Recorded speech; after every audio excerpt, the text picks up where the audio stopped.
Homeschool moms get online and purchase all manner of downloadable homeschool helps, from planners to book studies to complete curricula. Sometimes you can even find free downloadable resources. After downloading, you can print that resource immediately without having ever left your house. What a time to be alive! But just like our homes can become cluttered with physical homeschool supplies, our hard drives can become cluttered with digital homeschool resources. I'm Leslie Maddox, an engineer turned homeschool mom, and I want to help you customize your homeschool. In the last Homeschool Plan and Decoded video, we talked about purchasing and organizing your physical homeschool supplies. Let's continue organizing your homeschool by talking about how to organize your digital files. The very first thing you should do is choose a cloud service, because when it comes to protecting your digital files, you should have both on-site and off-site storage. Your laptop or desktop is your on-site storage, which you can access even if the internet goes out. A cloud service like iCloud, Dropbox, or Google Drive provides your off-site storage.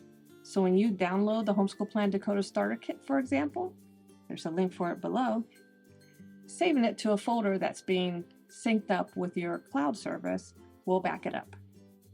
At the time I'm making this video, each of these cloud services have a variety of free and paid plans. You get 5 gigs of free storage when you sign up for iCloud, or you can sign up for an iCloud Plus plan for a monthly fee to get more storage. The fee will depend on where you live. So, for example, in the United States right now, you can get 200 gigs for $2.99 a month. You can get 2 gigs of Dropbox cloud storage for free with Dropbox Basic, or sign up for Dropbox Plus and get 2,000 gigs for $11.99 a month. For Google Drive, you get 15 gigs of storage for free with a Google account, but that's going to include storage needed for Gmail. Upgrading to the basic Google One plan for $1.99 a month gives you 100 gigs of storage. An added benefit to a cloud service is that you can access your files on multiple devices.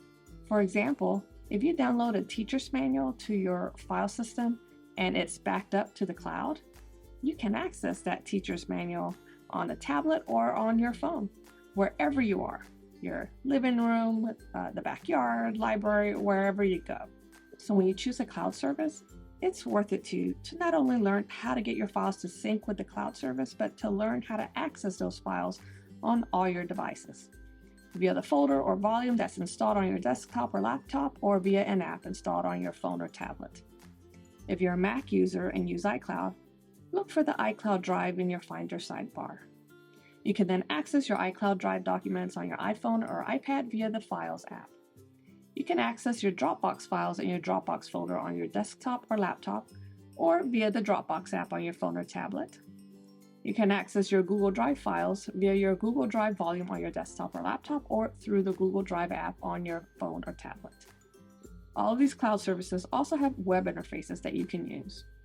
After you choose your cloud service and set it up to sync with your laptop or desktop, it's time to create a file system that allows you to virtually put your hands on the file that you need exactly when you need it, or to even browse your resources for ideas, because you will be shocked by how quickly you forget about all the awesome stuff you downloaded. Or maybe that's just me. Anyway, the instantly downloadable starter kit has computer file system worksheets that show you, in general, how I organize my file system. As always, think inspiration, not imitation. What I basically do is the following. I set up a homeschool folder to be synced up to my cloud service. You can call that folder homeschool or whatever you want. Just don't get too fancy with the names. Simple is better, or you're going to forget it. That homeschool folder should then hold folders for portfolios, subjects, and organization. Again, name the folders whatever makes sense to you.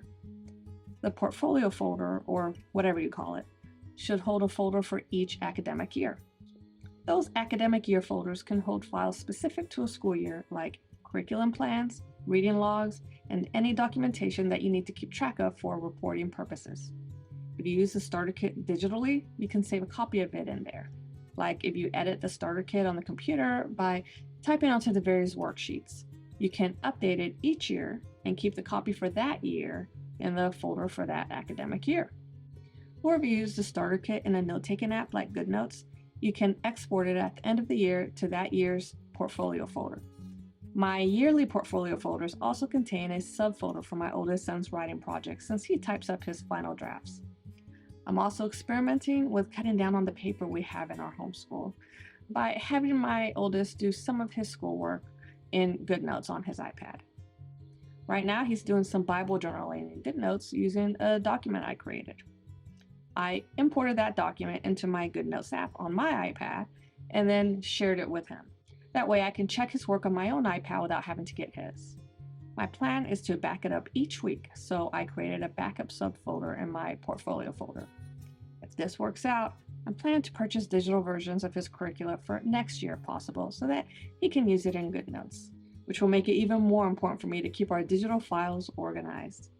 With a folder for each academic year, you can start your prep for the next academic year by making a copy of the folder for the previous academic year, renaming it, and updating the contents. If you like to keep your kids' stuff separate, your portfolio folder could also hold a subfolder for each child.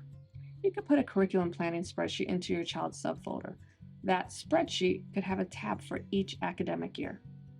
These are just ideas. Create a file system that's organized, but that leans into the way that your brain works. As for me, I find it easiest to keep everything for each academic year separate. All right, moving on. Your organization folder can be the place that you store anything that you use to keep your homeschool organized. Think binder covers for your students, labels for bins and work boxes, and planners. You'll really appreciate having all of those covers and labels in this one spot when it comes time to prep for the next school year, because it's surprisingly easy to forget where your files are when you use them only once a year. Ask me how I know. Okay, now let's talk about the folder that you'll probably use the most, the subjects folder. The subjects folder should have a folder for each subject within it. Shocking, I know. You're probably thinking, thank you, Captain Obvious, but this can actually get messy fast if you have a folder for each version of a subject, like American history and handwriting, because before you know it, you have a million folders, and when you're in a hurry, you can't find what you need. So then what do? You go and end up creating a folder for a subject that you already have a folder for, but with a different name. And you save your file into that new folder, but when you go looking for that file, you find the other folder and you don't see your file, and you feel like you're going a little bit crazy. And then you get frustrated and waste a lot of time and energy. When I say you here, I really mean I, because I did all that. I learned from my mistakes. What's been working for me is to create folders for each general subject, like history and language arts and science. And then I create subfolders to get more specific. For example, language arts likes to be extra and covers multiple subjects like handwriting and phonics and grammar and literature. So I find it helpful to have a language arts folder in my subjects folder, and then folders for handwriting, phonics, etc. within that folder. See, it was worth a little bit of explaining, because setting up these folders is key, especially if you purchase digital versions of your curricula. And maybe you'll actually use those free printables you come across if they're organized in a logical manner.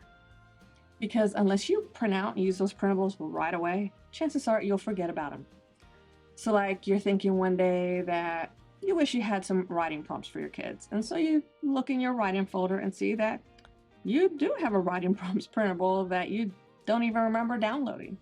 But instead of thinking, oh my goodness, do I have early onset dementia? Am I losing my mind? Aging is the great equalizer. You think, wow, I am so grateful to my past self for being kind to my future self. My past self was amazingly prescient. Now that we've got your digital files all organized, in the next Homeschool Plan Decoded video, we'll talk about setting up your curriculum system. Remember that you can access all of the videos that walk you through the steps of the Homeschool Plan Decoded method of customizing your homeschool right now at the link below. And happy organizing!